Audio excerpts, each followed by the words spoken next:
Good evening.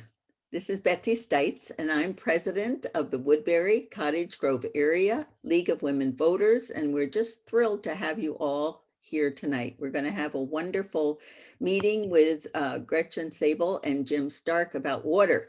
I just wanted to say a few words first, and we always, when we're starting out, like to just reinforce our nonpartisan statement, and I'm going to read it so we get it right.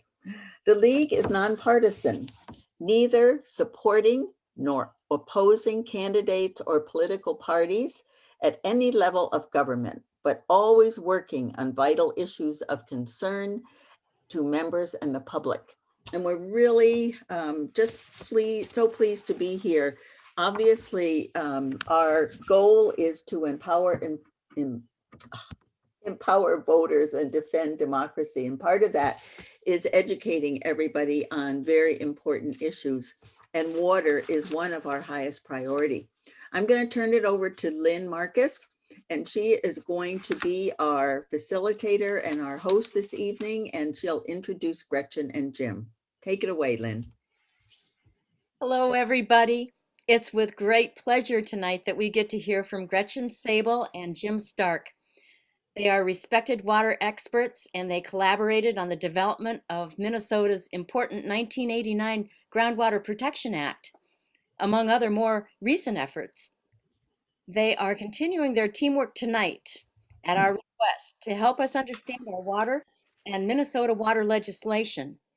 Gretchen Sabel is the co-founder and communications director for the League of Women Voters Upper Mississippi River Region Interleague Organization. We call it UMR. That's Minnesota, Wisconsin, Iowa, and Illinois.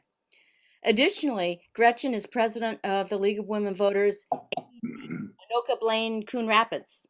She is active on the League of Women Voters Minnesota Second Century Task Force to provide planning guidance to the State League Board, and she also serves on the Climate Change Task Force convened by our State League. She retired from more than 3 decades of work that was focused on water quality and land use as a planner with Minnesota Pollution Control Water Resources. So she has a lot of knowledge, and she worked closely for many years with Jim Stark, and he's the director of the Subcommittee on Minnesota Water Policy. We're honored to have you here, Jim.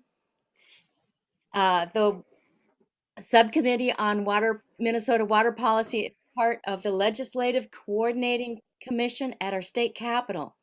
And Jim also is retired from his position. Previously, he was the director of the U.S. Geological Survey's Minnesota office. So he has a very good background in water.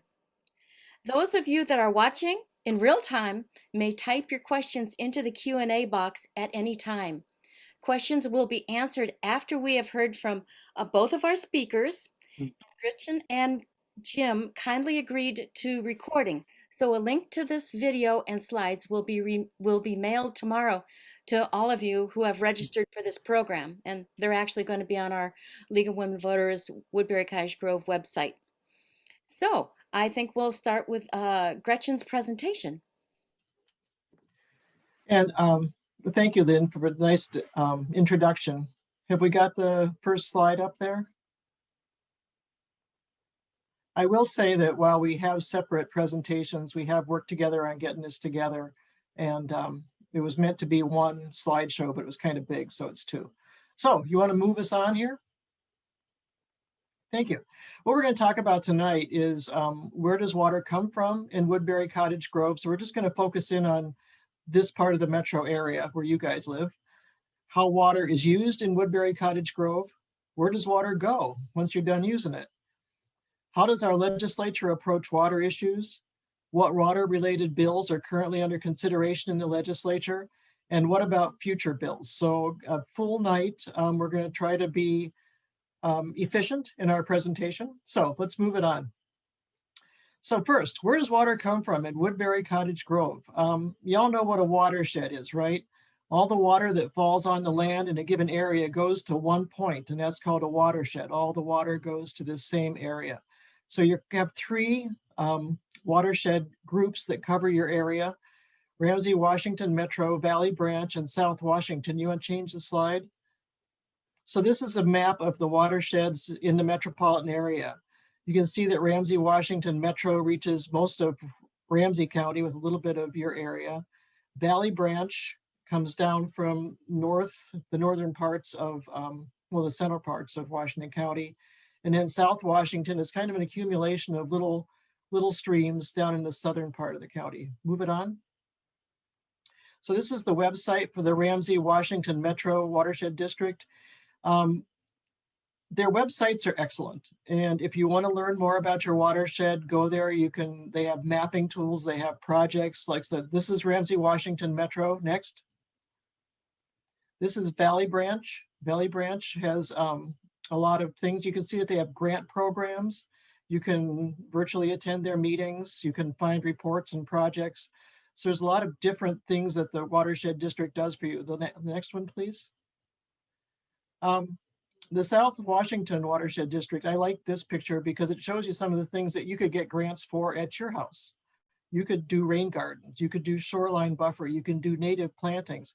All these things seem like little projects, but when you have a lot of little projects, they make a big difference. And so that's why they're trying to fund these to reduce the amount of stormwater runoff and improve water quality. Next. So Watersheds District role is, they're actually a regulatory body. They review developments and regulate hydrologic changes through permits. So whenever somebody's putting in a development, you'll see a lot of stormwater ponds and things like that. And that's because the stormwater needs to be managed on site. They also manage stormwater on a watershed basis. So looking overall at the water resources, how is stormwater impacting that? They conduct water quality surveys of lakes and streams within the district, monitor groundwater levels, regulate, conserve, and control the use of water within the district. And that's not water appropriation for drinking, that's flowing water within the streams and rivers. They establish, record, and maintain hydrologic data. So they're like the keepers of the information. Here's kind of an arcane little one, but they approve culvert size and placements in all roads of the district. Culverts are really important. A culvert that's too small can result in flooding, but one that's just right can actually hold water back some and reduce flooding downstream. And so they approve culvert size. And then they also do other projects, including grants for projects like rain gardens and native plantings. Next. So looking at where water comes from, you also have so much groundwater there. Oh my goodness. So back in 2019, the DNR worked with the Minnesota Geological Survey to put together a county groundwater atlas for Washington County. And this is a direct quote. The county is underlain by several buried sand and bedrock aquifers, making it one of the best areas in the state for groundwater availability. So you guys are the stars of groundwater availability out there. And it's important to know that groundwater and surface water are connected so that what affects one affects the other. Can we see the video? We'll see if it works.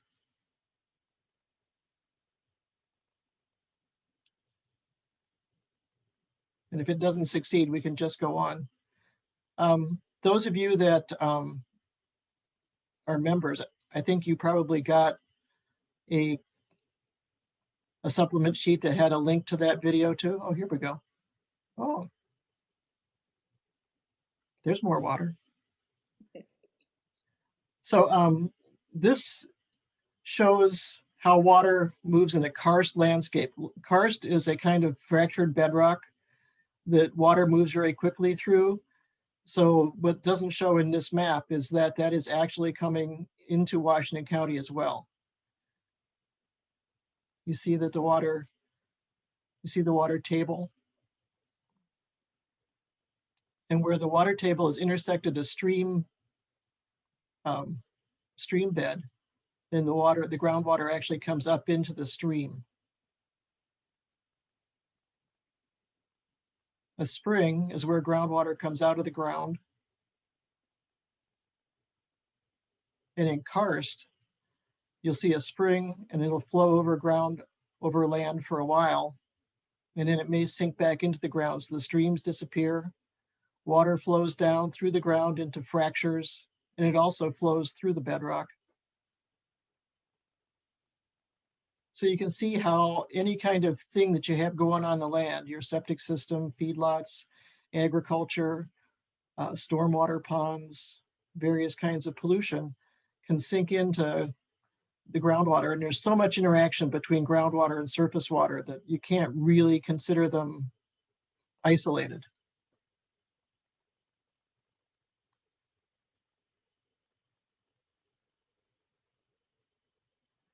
What this is showing here, there's a barrier. So sometimes the rock is less permeable. In this case, the water flows along the surface of that rock.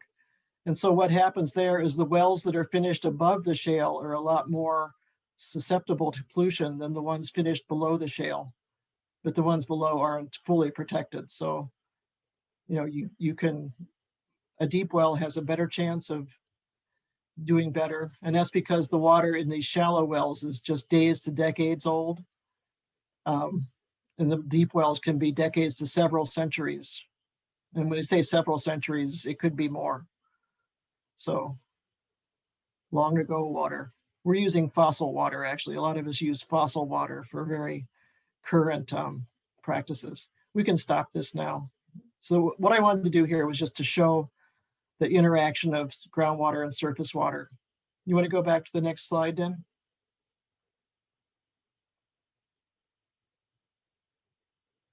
There we go. Move along. This is a map from that groundwater atlas.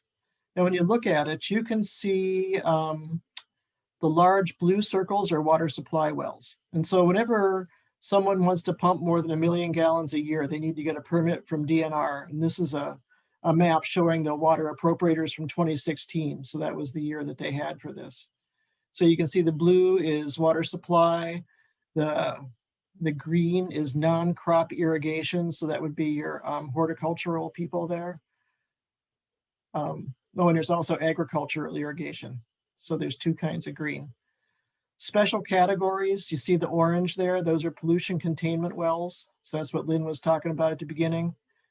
And then down at the bottom, there's multiple use wells. The size of the circle shows the amount of use of that well, the amount of water pumped by that well.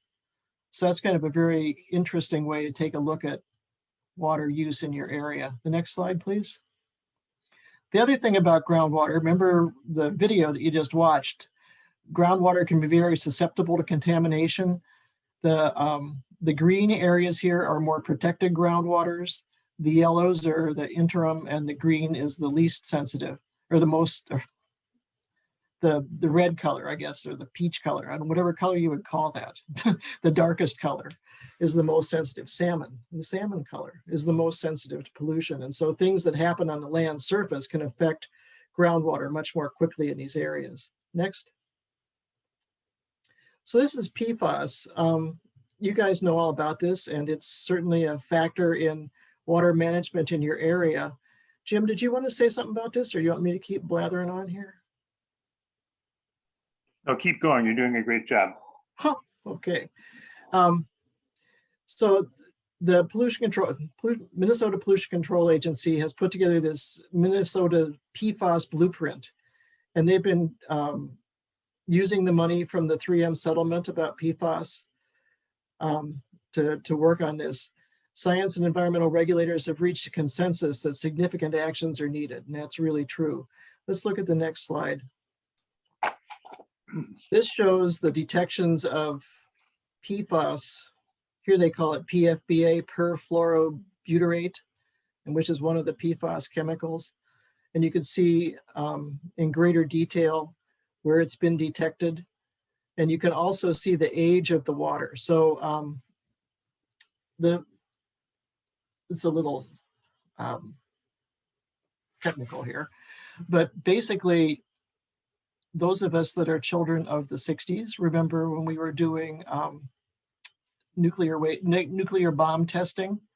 Well, what that did, it put a lot of tritium into the air, and that tritium fell, and tritium has a half-life. And so the rain that fell as tritium, the rain fell with tritium in it. The tritium got into the groundwater and it's been decaying, and you can look at how much tritium is in the groundwater to figure out how old the water is. Did I get that right, Jim? I'll assume I did. That's good. That's good. Yeah. Okay. So The pink ones show it's more recent, and the blue is vintage water. So that would be the fossil water, the older water. And you can see that a lot of it is mixed. Most of it is mixed, and that's because you're having a lot of shallow groundwater that's contaminated and mixing for different reasons. And you can see all the PFAS detections and how they're clustered in Lakeland Township and also down along the, there's a corridor of sites as you go further south in the county. Next. So I think if you could understand that slide, you'd see that most of the forever chemicals are probably associated with that recent water, the newer water, which is recharged in the recent past, being the last decade or so. Mhm. That's why it's one of the ways that tool is used. Yeah. And this map also shows the release locations of PFAS. It must have been the known release locations because there's certainly more. This was done in, the middle part of the century or the decade, around the 2015, 16, 17. So more is known now. Next slide. So these are some of the actions, and Jim's going to be talking more about legislation, but this was from that blueprint. And what we need to do is to designate PFAS as hazardous substances and require companies to disclose information on contaminants. We need to, did you want to say more, Jim? No, go ahead. We need to identify sources of PFAS in the environment. We need to evaluate the PFAS waste going to landfills, compost facilities, and wastewater plants, because when you throw it away, it's not away, it's still with us. We need to respond when PFAS are found in closed landfills. Whoops, typo. We need to protect Minnesotans from contaminated fish, because that's an important thing too. People eat fish and fish can be contaminated. And we need to protect drinking water and agricultural lands by understanding PFAS in wastewater and landfills. Next slide. So maybe for just a moment, I'm sure you're all well aware of the problem that the East Metro has, which is probably the most newsworthy, but these chemicals really are problematic throughout the state and the country because they're used. There are so many of these chemicals and they're used in so many different ways. So the Department of Health and the Pollution Control Agency have this blueprint, which is a very extensive report, but it's summarized if you want to look at it in I think this was sent to you in a fact sheet kind of format. And it really focuses on their plan for addressing this issue statewide.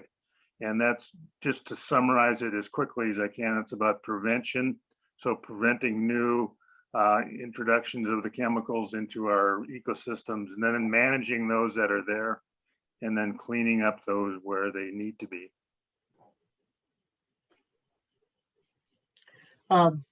Yes, some states are actually putting in advisories for fish consumption.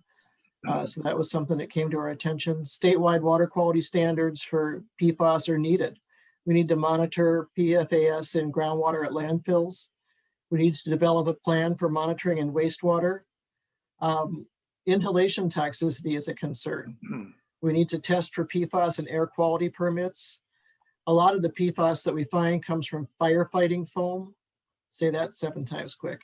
And so we need guidance on using that to reduce exposures. We need to research risk assessment techniques for PFAS and to monitor for PFAS at cleanup sites. So there's a lot that has been done, needs to be done to really get a handle on this widespread issue. I will say that the League of Women Voters Upper Mississippi River region is going to be doing a program on PFAS in October. And I'm looking forward to that as a chance to learn more about what's going on regionally. We cover 4 states, and so that'll be a 4-state look at the issue. Next slide. Where does water come from in Woodbury Cottage Grove? So cities use groundwater. The groundwater is the answer. Everybody gets drinking water from groundwater. Next slide. This slide shows the city. City has a deep well that goes way down, and people get water from the city water tower. So you can see that water going to all the homes and the businesses. But down the road, the people with private wells, and people with private wells have much more shallow wells. And so that's kind of where water comes from. Whether you're a private well or a city well, you are using groundwater. Next slide.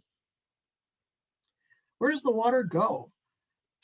If you have a naturally flowing stream, some of your surface water flows to the Mississippi, and some goes to the St. Croix. So the Valley Branch goes to the St. Croix. The other two watersheds go to the Mississippi.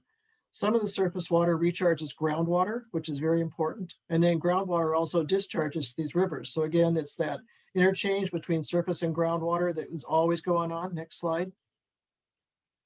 And in our human systems, humans, of course, change things. When we're done with water, we call it sewage, and it goes to the Metro Sewage Treatment Plant in St. Paul. And from there, it discharges to the Mississippi River, unless you have a septic system, in which case it goes into the ground and eventually groundwater and travels with that system.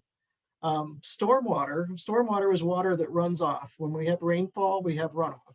And you think about runoff, flows into your yard. It's not mostly doesn't run off your yard, but if it flows onto, when rain falls on the roads, driveways, roofs, all the impermeable surfaces that we have, it's going to flow in and actually flows to surface water untreated. Most of it going again to the Mississippi, sometimes the St. Croix.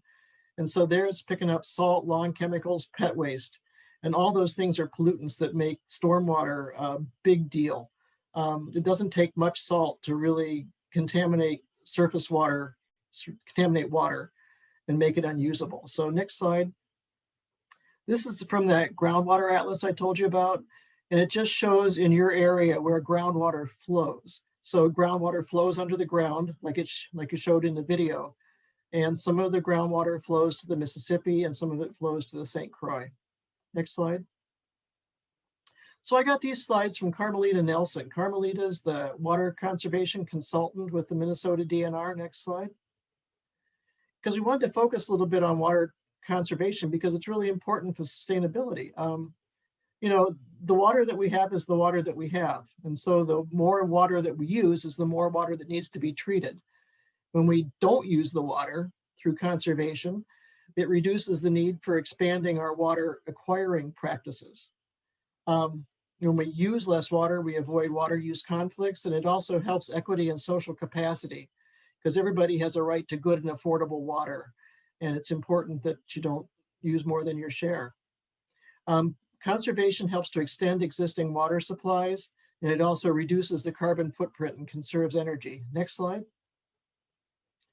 Minnesota Statute 103G.285 actually defines sustainable water use as making sure that we have enough water to supply the needs of future generations and that our use won't harm ecosystems or degrade water. So some of the elements of sustainable water are resiliency, efficiency, and quality. This, the lower picture there, the purple pipes show reuse water. And so some places actually are able to use cleaned up water for some practices, irrigation, toilet flushing, that kind of thing, usually irrigation. Next slide. Like I said before, if you use water over 1 million gallons a year, you need to get a permit, and getting a permit from DNR. And the DNR permit includes language prohibiting waste and encouraging water conservation and wise water use. Now they have a new program, the new water conservation reporting system, and cities are required to use this. They've been reporting data since 2017. And by looking at the data, I think if you don't understand the impacts of what you're doing, you're just going to keep doing it. And so by making cities report, we're actually encouraging them to look at their data and think about ways to make their use better, more sustainable. So next slide. So this is some information from that. Here's Gary Nelson said that apparently. I thought Carmelita said it. If you can't measure it, you can't improve it. Next slide. So looking at the two cities, Woodbury and Cottage Grove, the first objective of this DNR program is to reduce unaccounted water loss to less than 10%. What on earth is unaccounted water loss? That's leaky pipes. So the water that goes to your house, if there's a leak in that system, not only is it a contamination worry for the quality of the water you drink, it also loses water. And those leaky water, you can see there in that pie chart, leaky pipes accounts for a lot of water loss. So statewide, the loss in distribution, the loss from leaky pipes was 8.4%. And for your two cities, Woodbury and Cottage Grove, it's a lot less. I'll say this, in newer cities, cities with newer infrastructure, it's generally going to be lower numbers. And for cities with older infrastructure, it's going to be higher numbers. Next slide. The goal is to achieve less than 75 water use at residential of less than 75 gallons per capita per day, that's kind of a weird.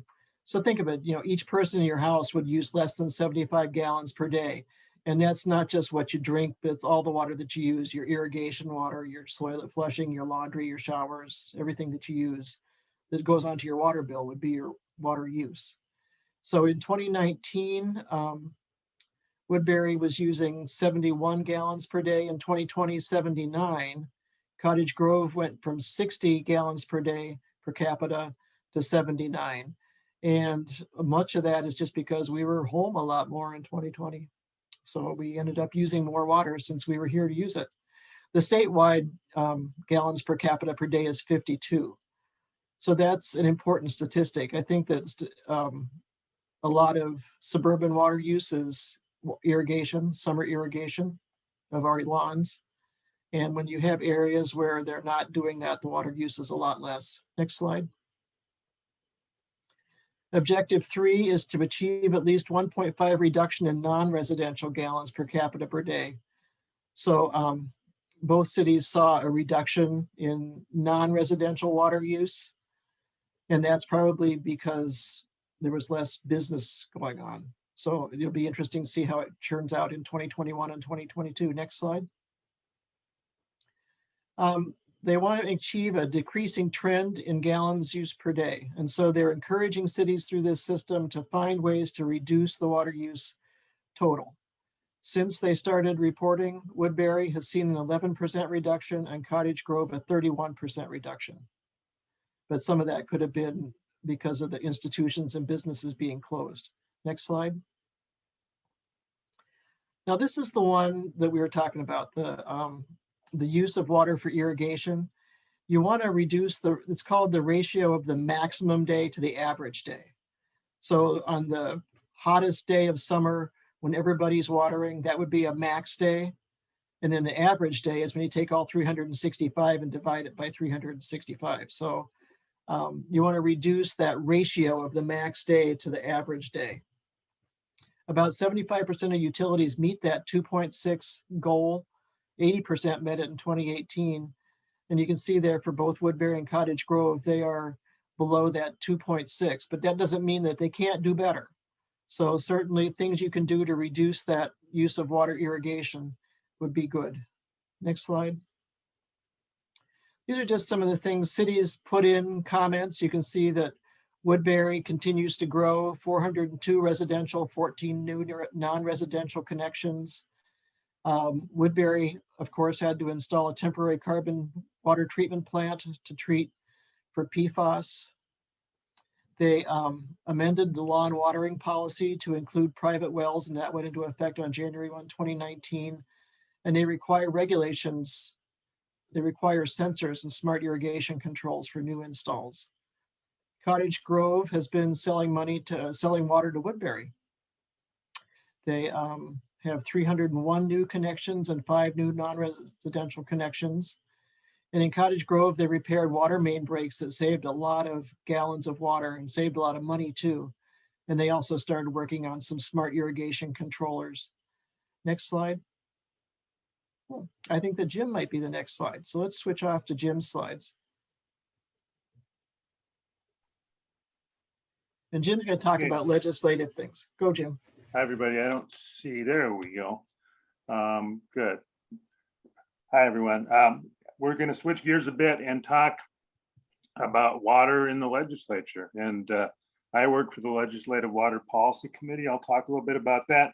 It's kind of a new job for me. Prior to this, I worked for the U.S. Geological Survey. I was the state director. Worked in Minnesota prior to that, in Utah and in Michigan. So the USGS is a non-regulatory bureau in the Department of the Interior, and they really do objective science research. So this is really a very different kind of job for me, and it's taken me a while to understand how things work in the legislature. I'm not sure I do totally, but that's where I'm going. So next slide, please. So I'm going to talk about a number of things. I wasn't given a lot of constraints on what I was going to talk about. So I want to talk a bit about water governance in Minnesota. Then I want to talk about the water subcommittee, which I'll just call a subcommittee. A bit about the legislative process within the committee and within the House and the Senate and the administration, and then about water legislation for this session. Next slide, please. So a little bit about Minnesota. And Minnesota is really pretty unique. And it's as much as we might complain about water and how much effort is devoted to water, it's really the poster child, certainly for the Midwest and maybe for most of the country. The legacy amendment, which is the supplement to the sales tax that the citizens passed about 12 years ago, has really been a great gift to environmental and water legislation and activities in the state. And through those efforts, really a great deal of progress is being made in achieving sustainable water and clean water for the future. However, so the amendment is about halfway.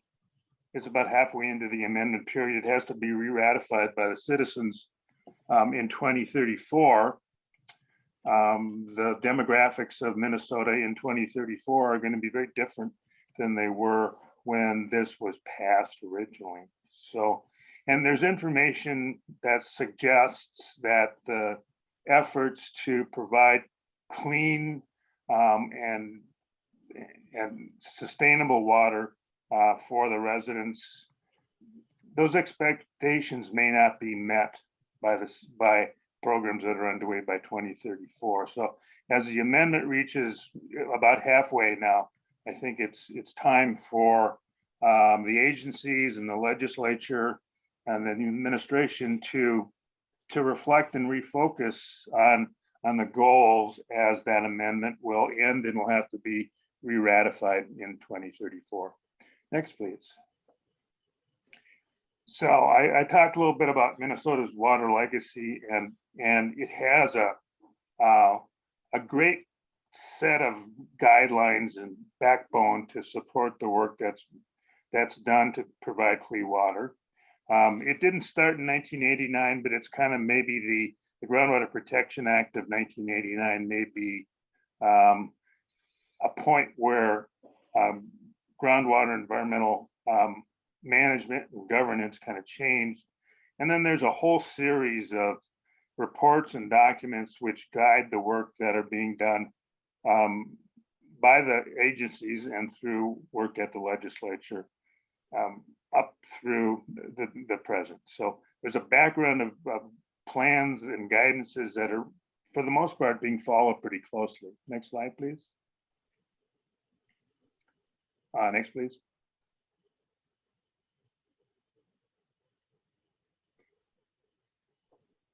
So part of that puzzle is legislation. I see can you hear me? My internet is unstable now, so. Well, you'd sound okay. Okay, at least the picture was. So I want to talk a little bit about the Legislative Water Policy Committee, which I'll just call the committee. And next, please. So the subcommittee is kind of unique in that, you know, if you're familiar with the way the legislature works, most of the committee work is done within the House or within the Senate. The committees are the party in power in each of the houses has a great deal of influence on how things progress. The subcommittee is very different. It was created as part of the Groundwater Protection Act. It is bicameral and bipartisan. So it's made up of 6 members from the Senate, 6 members from the House, 6 of them are GOP, 6 of them are DFL. So it's unique in that way. And there aren't many committees within the legislature that work this way. So this committee really provides an opportunity for these members to talk across the the Senate House boundary and to talk outside of their caucuses about things that make sense with respect to water. And because we function throughout the year, the committee meetings really give the legislators a chance to dive deeply into some of these topics rather than just a short presentation at a House or Senate committee meeting. And this is the current list of members of the subcommittee. Next, please. So what does the subcommittee do? Well, it reviews agency policy reports and recommendations. It assesses information and data. It makes recommendations from the subcommittee to the legislature. And it coordinates and shares information with groups like the LCCMR, the Clean Water Council, Legislative Standing Committee. So it's really sort of the committee itself has sort of a liaison role between the House and Senate and the administration in trying to work with the legislatures on issues that are important. Next, please. And how does it function? Well, up until this year, a lot of the work of the committee was done in stakeholder meetings, and we would look at a number of topics, try to pull stakeholders in who had interest, expertise in those specific issues, and talk through some of these issues before they got to the point of being ready to prepare bills. A lot of this has changed or been much more difficult, of course, this past year. Next slide, please. So what does the process within the committee consist of?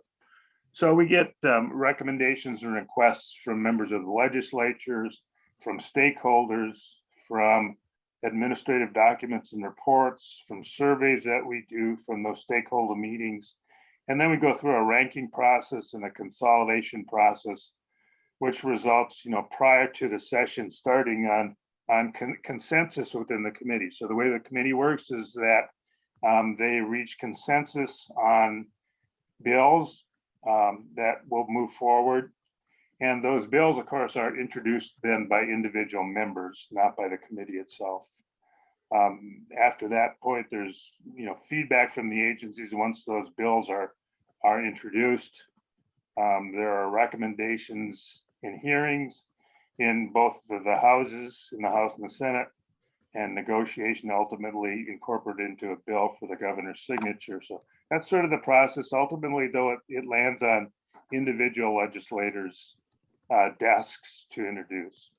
Next, please. Some of the complications. This year, there are about 3,000 bills in each of the bodies introduced. So that's a lot of bills. Many of them don't get heard. After the introduction of the bills, if they're introduced, the agencies then often become interested in comment. We get comments from stakeholders, lobbyists. And this year, the whole process was really difficult, I think, because of COVID and the way meetings and committee meetings had to be held, which is much less depth than in previous years. Next, please. So this year, the committee focused on 8 large policy bills that really combined related issues and needs. And as we began the session, sort of the advice we had was that put smaller bills together by themes, introduce large policy bills, and don't have a big impact on the general fund, because if you recall 6 months ago, the state's budget outlook was pretty grim. So that was kind of the process we worked with going through as the session began. Next slide, please. And I just will say briefly, I'll talk about these bills, each one of the 8. The first one was really a water quantity sustainability bill. It dealt with things like additional information on water sustainability, on looking at the possibility of artificial recharge in some areas, and modifying some of the water appropriations allocation priorities. Next, please. Second one was about water quality, increased water quality protection, had a number of elements. Two of them, however, were trying in several ways to limit the amount of salt that we apply to our streets and highways and parking lots, and looking at ways to reduce salt consumption from water softeners that introduce chloride into the wastewater stream or into groundwater. Next, please. Third one dealt with really agriculture and water quality.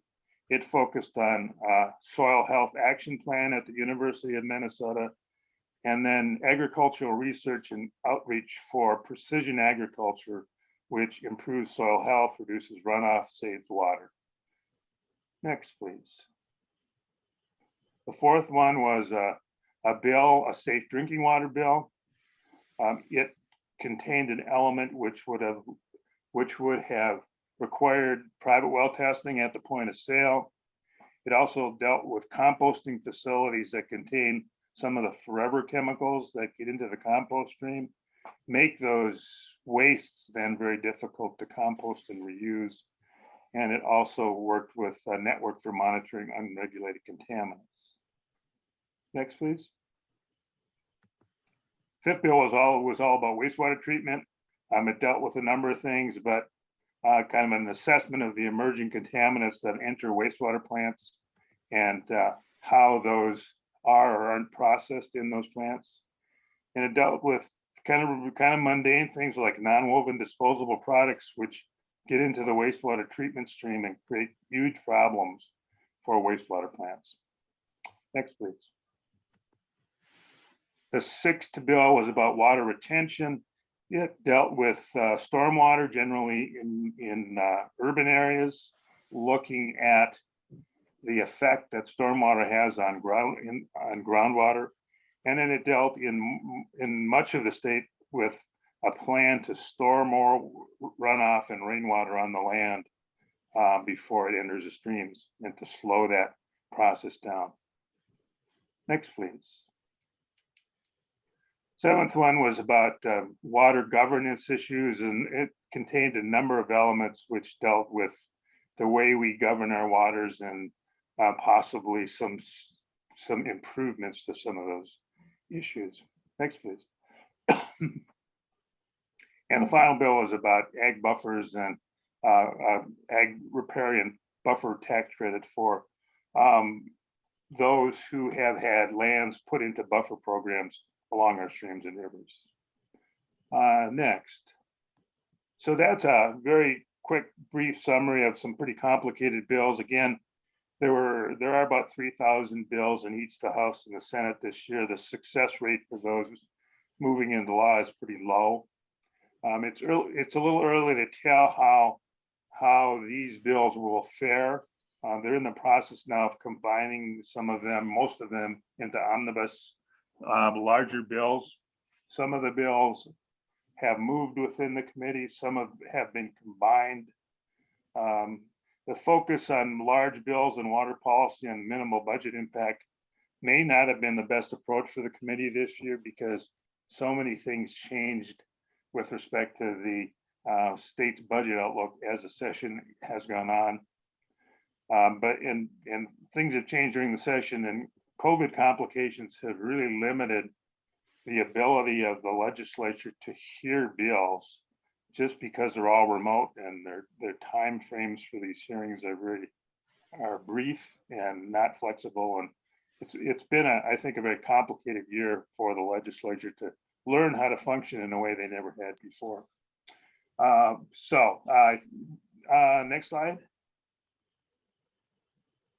Oh, so I think in some ways, many of these issues in the bills that I talked about are moving forward, either within those bills or combined or within similar bills introduced by the legislature. So the issues that I kind of talked about, I think are in general, some of the more important ones in the legislature this session.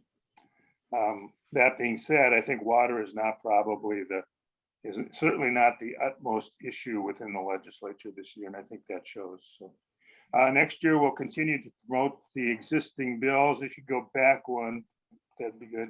and add on a couple of broad policy issues for next session, and what might those be? Next slide, please. A couple of those might be a group of us are working on an evaluation of the 1989 Groundwater Protection Act. It was a fundamental and important act. However, it's quite old now. And a lot of things have changed, and it's time, I think, to consider updating and revising that act. It's a big bill. I think it's about, the act is about 120 pages long, so it would not be a simple task to get that brought up to date. Another issue is always the soil and water conservation districts and the watershed districts. The SWCDs are always, everyone thinks they do great work, and funding for them is always very difficult. So there has to be, we need to look at a way to ensure that soil and water conservation districts are funded on a continuing basis. Next, please. Just a bit about the Groundwater Act, just as an example, was groundbreaking.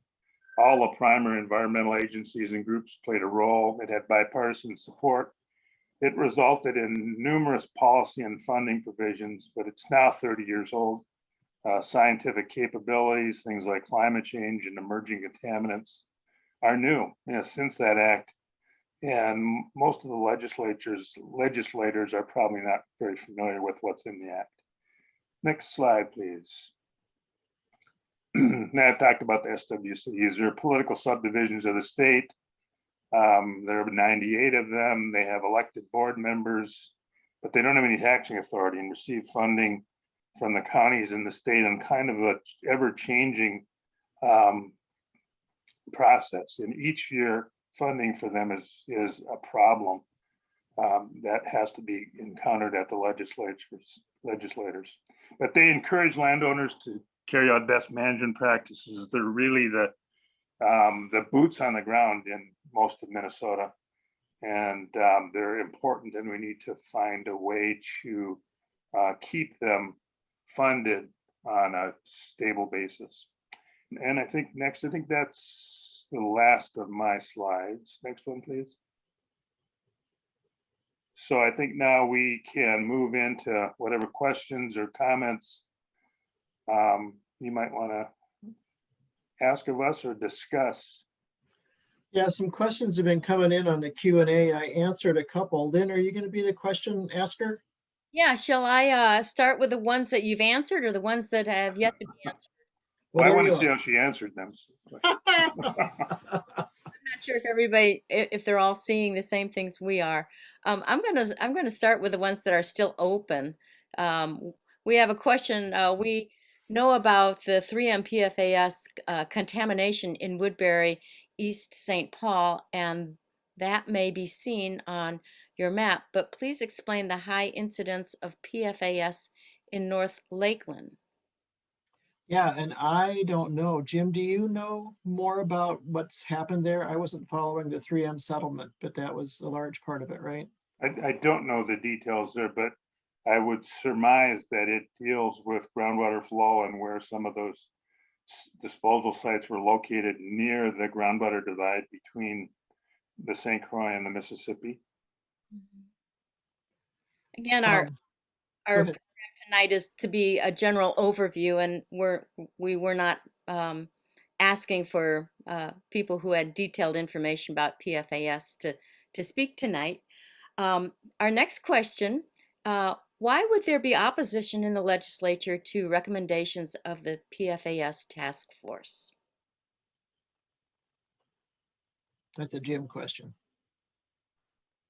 Well, the PFA task force and are you talking, I guess, is this question specifically about the East Metro, or is it the blueprint is all encompassing, includes addressing PFAS throughout the state? So I'm not sure I understand the question specifically. I know there's some question about there's some questions about the way the water supply alternatives are put together. whether we ought to be considering using the Mississippi, for example, as a source of water for the suburbs. But I'm not sure I understand beyond that which things in opposition you were talking about here. Maybe that's more a rhetorical question as to how anybody could be against it. Yeah, it's a good question. I think it's more the details of how, unless there's something I don't know about someone who would just oppose the task force work in general. I'm going to ask you a question about lawn permeability. The question is, how does the lawn permeability compare to a rain garden? And my understanding is it really depends on the soil. Yeah, I answered, there was another question where somebody asked about lawn permeability, an anonymous questioner. And what I said is it depends on the soil. So I live up here in Andover. We have very sandy soil and we hardly ever see standing water. It really has to pour to get standing water here. So, but we have areas. Same would be true for rain gardens. They're subject to the same kind of differences. Yeah, it's just a rain garden's a depression that collects the water. So, you know, it would go there and you might see it standing longer. I was in this Anoka County meeting I talked about earlier, and they realized, the Soil and Water District out here did, that they don't have a lot of information on urban lawns and their contribution of pollutants. And so they're actually going to be doing some work, hopefully working with the U to maybe do some test areas. So if a lot of people aerate their lawns, does that actually take the place of rain gardens? Does it help with permeability? So that's some interesting work too. Howard has one too. I think ditching and ditch laws are a major problem. Oh, okay, I'm sorry. Go ahead, Glenn, I'm sorry. I was reading ahead. Keep going. No, go, you go. I think ditching and ditch laws are a major problem. Can they be made current?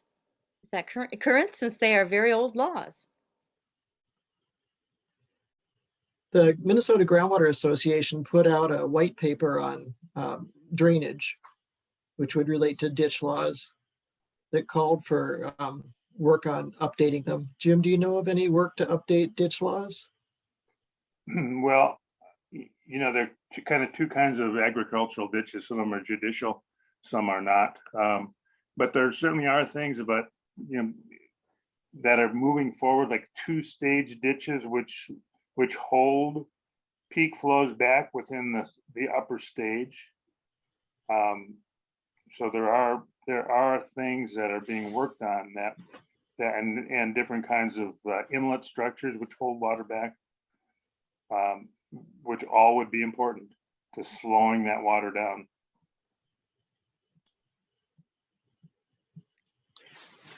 Here's another question. How is the PFAS trapped in the carbon from treatment?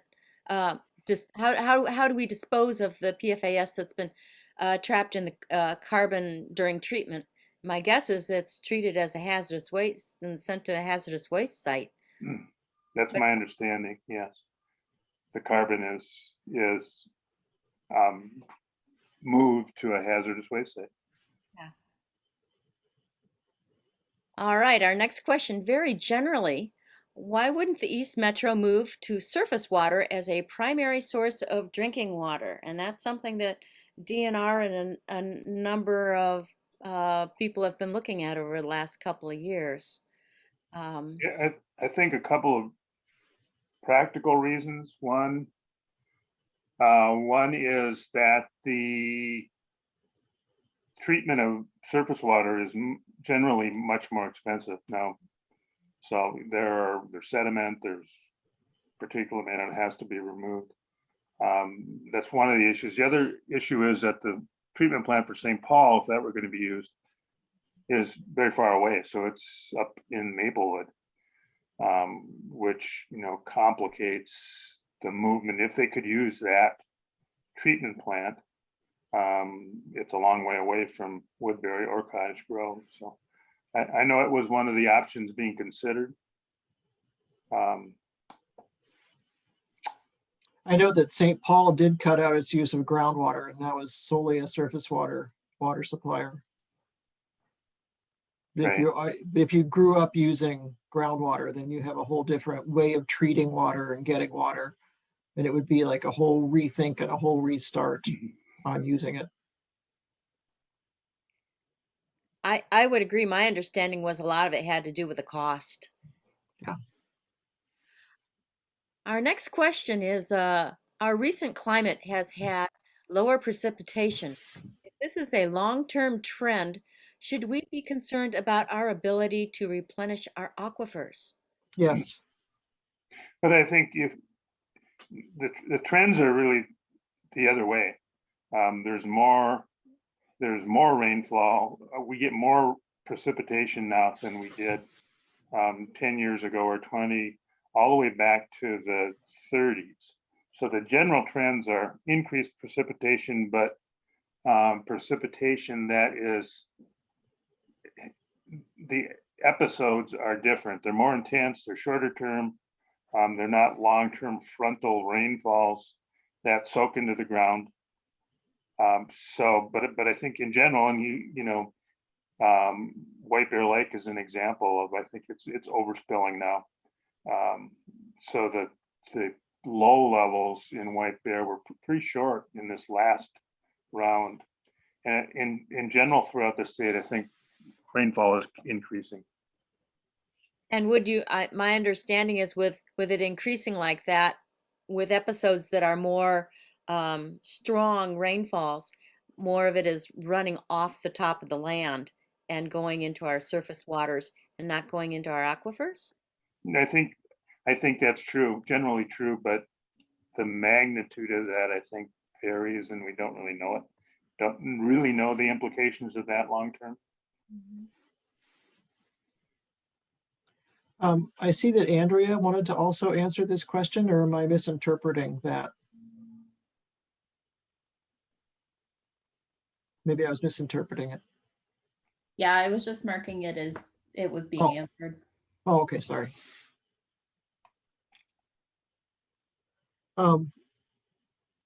Yeah. So go ahead, Lynn, sorry. We have another question. Can you comment on the future of Minnesota ag tiling as an important issue to address regarding water movement and environmental degradation? Gretchen, you want to take that one? It's a very important issue, and I think there is increasingly more and more drain tile being put in every year. So all you really need to do is drive around much of rural Minnesota to see the piles of perforated plastic pipe that's laying on the fields to know that there's much more going in. It's not tracked very well. I think there's only one, maybe Brown County, that actually tracks the amount of increased tile that's put in. So the magnitude of the issue isn't even very well known, and the equipment has become so much more efficient. It's much quicker to install it. It's laser guided and fast.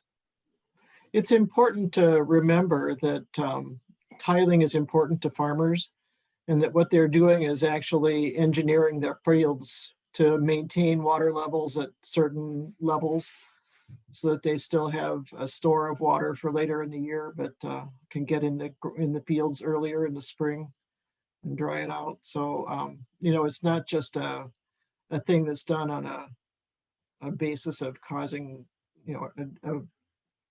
without regard, I guess is the way to say that. They recognize it as a trade-off, and for them, it's important to have that ability to get in there and do their farming.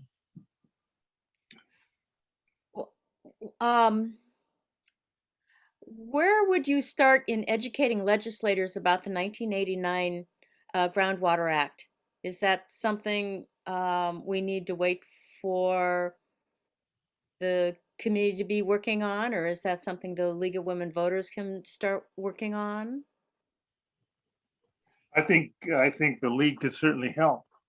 It's, it's going to be, because it's such a complicated act, it's going to take some time just to bring the legislators up to speed on what's there, what needs to be changed, and the agencies will weigh in on that as well.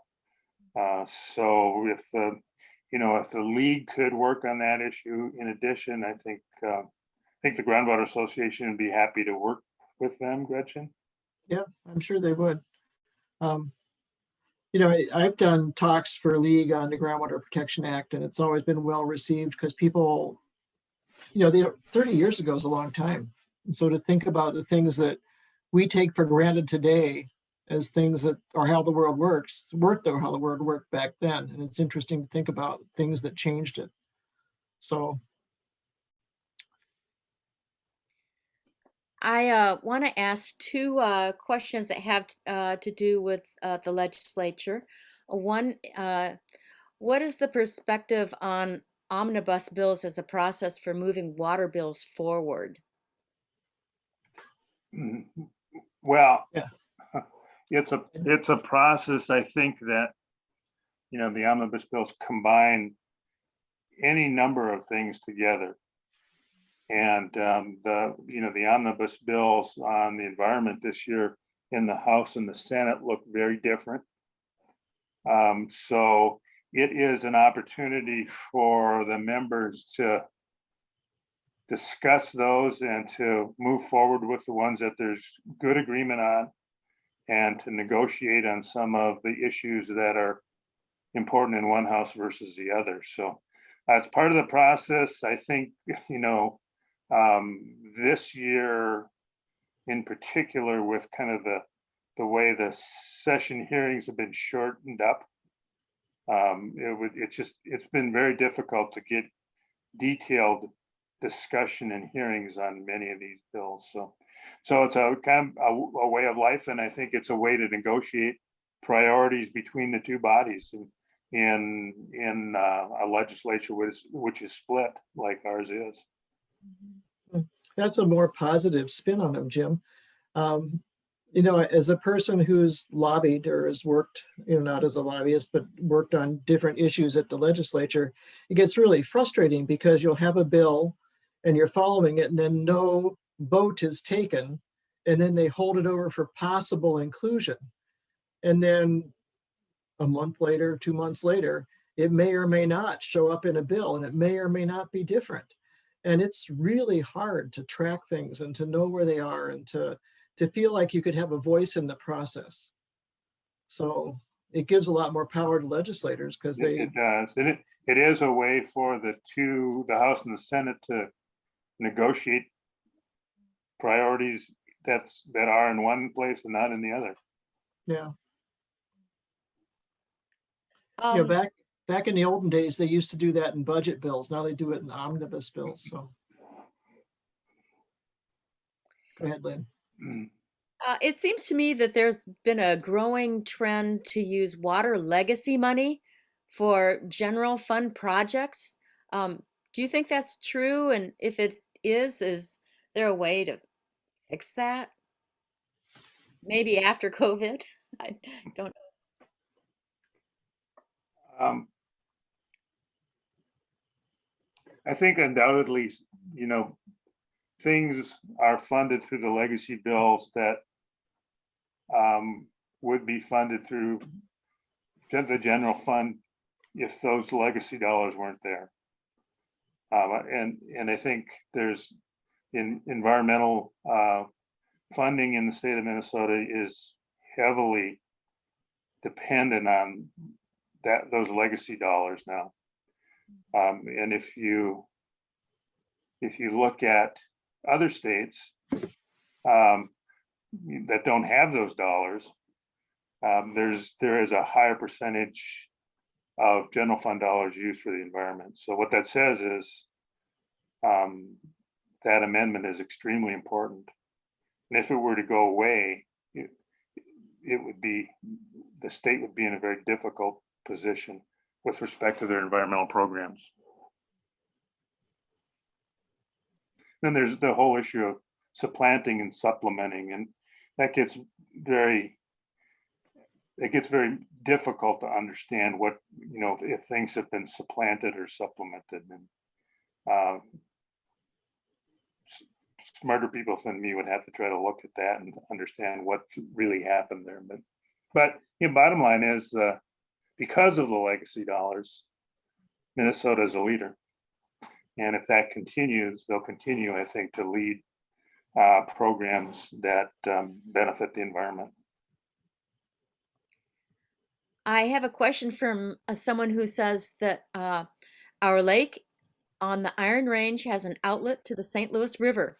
Several years ago, the county replaced the culvert, which changed how much the lake water was lost to the river. Then, when the river floods, it floods back onto our lake. Who would we appeal to determine if the culvert was placed too low?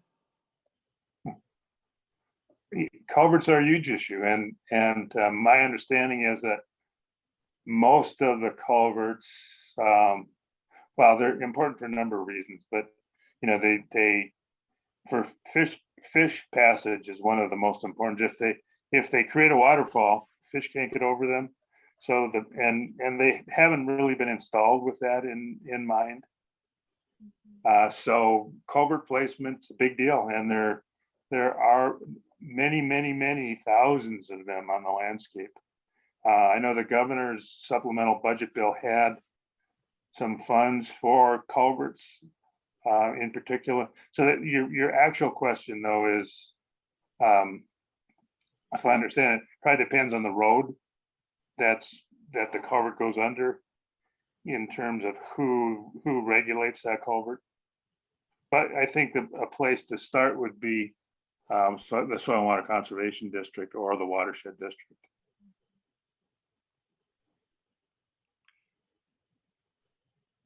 I have another question that takes us back to the topic of omnibus bills. The question is, aren't most omnibus bills technically illegal? I don't know, Gretchen. Do you know the answer to that one, Gretchen? I don't know. I guess I thought they were, but that's certainly a current practice. Our league asked Melissa Hortman that, and she said, "Oh, I don't think they're illegal, but they're certainly not a great idea. But it's the way we do business now." So she said no. She would be the go-to person, I think. So yeah, in the House. All right. I'm looking for any other questions here that haven't been answered. I see there's one about potassium water softeners. Oh, I missed it. And I don't know the answer to that, but there are the smart water softeners are use much less salt, and we tried to get a bill heard which would have just sunsetted the old water softeners that you just dump the salt in and they regenerate every night on a clock rather than on how much water is used. And I don't think it's going to go very far, but it would seem that sunsetting those, when your softener fails, would be one way to make that change. Mm-hmm. They're more expensive, so therefore the pushback. And I will say that if you have a septic system, you want to make sure that you have the kind of water softener that doesn't regenerate automatically, but regenerates based on water use. Mm-hmm. Mm-hmm. I see another question here. I'm trying to watch the chat and the Q&A. We were hoping to use just the Q&A, but we're getting them coming in from different places. I don't know. Let's see. How can people support legislation for clean water and groundwater protection? Do we need to elect more water literate officials? And if so, how do we assess this? Can I say something, Jim, and then you can talk? Sure. So one of the things that League of Women Voters do is that we hold forums. We hold forums for all candidates. And so you can ask questions about climate change. You can ask questions about water. As long as you make sure that each of our forums includes a good, strong environmental question so that voters get a chance to see how each legislator feels on environmental issues. That's important. And that's something that we can do as League. Go ahead, Jim. Well, you can testify, and in like our subcommittee meetings, there's always an opportunity for folks to testify. And if you represent an organization of some kind, rather than just being an individual, that's important, I think. But come to the hearings. You can't come to the hearings, but you can listen to them on Zoom and testify. And I believe you'll be listened to.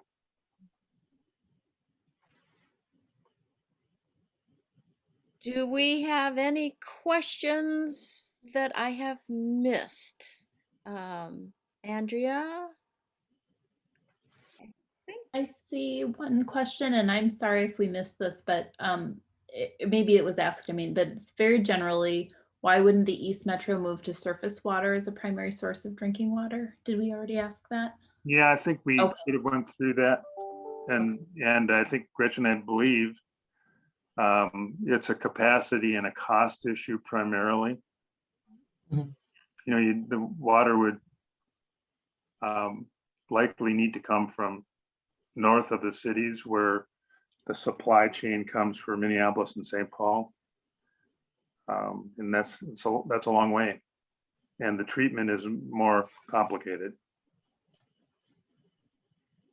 Well, Jim and Gretchen, you've given us a lot of good information, slides, background information that we'll be able to use to chew on and discuss and think about so that we can be more effective in protecting our water, working with the legislature, working with other citizens and businesses in our community so that we'll have a better future when it comes to protecting our water. So we're really grateful for all the work that you've done for Minnesotans on water over the last decades. And thank you for coming tonight to share your perspectives with us. We appreciate it very much.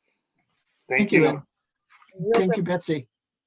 I just want to add my thanks to both of you for a really wonderful education for us. I mean, this is such an important topic that we all need to be aware of. And I really want to thank Lynn too, because this has been her passion for years and years, and she's worked with so many people and helped us as a league know how important this topic is. So thanks to all three of you this evening. It's really been excellent. As we're ending up, I also want to just remind us about April 29th is a day of action for people-powered fair maps for redistricting. It's going to be wonderful, and look for some more news, because we're going to be showing a video, the line in the street, and having some discussion about that afterwards, because we all know redistricting is just such an important issue also this year. And then May is our annual meeting. We are thrilled to have Professor Duchess Harris that will be speaking to us about Black women and the suffrage movement, and it's going to be just fabulous. We will have after that, a social time, and also our business meeting. So we're looking forward to an exciting rest of this month and a wonderful next month. We've got our book club going on too, so lots happening. And thank you again, everybody, for coming, and thank you again. Yeah, Lynn. I would like to ask Gretchen to please tell us about some of the things that her League of Women Voters, Anoka, Blaine, Coon Rapids have planned. I know they especially have a very excellent event coming up that in particular, I hope she'll mention to us. Yeah, and I shouldn't be taking credit for that, because it's something that the League of Women Voters of Minnesota set up. They're going to have Jerry and Darby Nelson talking about their books. Darby Nelson is a former legislator and professor from Anoka Ramsey Community College, and he researched and wrote books about For Love of Lakes, a very lyrical book about lake and lake issues. And then he and Jerry, so Jerry, a lot of you probably know Jerry Nelson because she's been a league person for years. She's been on the state board. She's been a lot of different things. And so Jerry and Darby paddled all of the Minnesota River. Oh, yeah. And he wrote a book about it, and it's a beautiful book, and they're going to talk about it. And Darby has an interesting story because he now is suffering from dementia. Oh, And so she speaks for him. And so the Love of Rivers book was actually his fighting against the dementia as it overtook him. And so wow. it's a very moving book. And then they're also going to have other panelists with them talking about women and environmental issues. So it'll be a good talk. It's on the 27th. I was trying to find it quick. It's advertised through the virtual voter and LWV MN calendar. So take a gander at those, and that's how you get signed up anyhow. So there you go. Great. Thanks. Thanks so much. Yeah.